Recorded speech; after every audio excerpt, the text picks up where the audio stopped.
On the morning of the resurrection, Jesus appeared to Mary. Later that evening, Jesus would appear to the disciples. 8 days later, Jesus would again appear to the disciples in the upper room. This time, Thomas was present.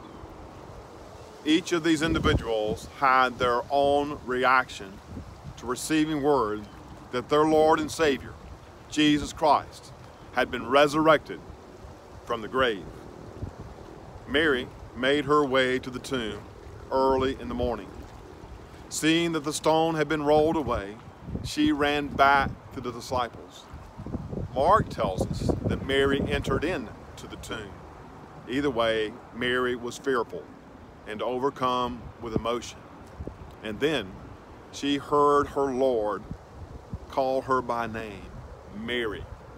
In that moment, Mary knew beyond a shadow of a doubt that her Lord and Savior, Jesus Christ, had been resurrected from the grave.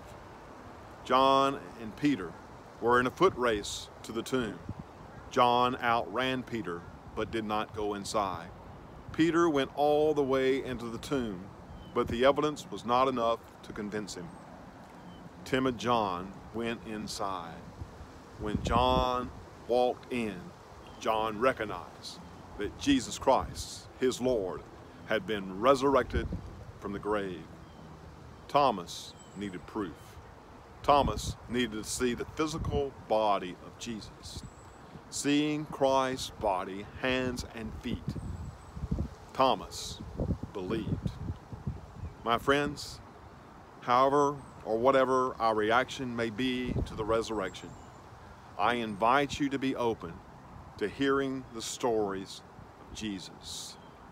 Allow them to penetrate your heart, touch you in your soul, and I invite you to accept Jesus Christ into your heart, to know of the resurrected power of God, that you may live a life of resurrection.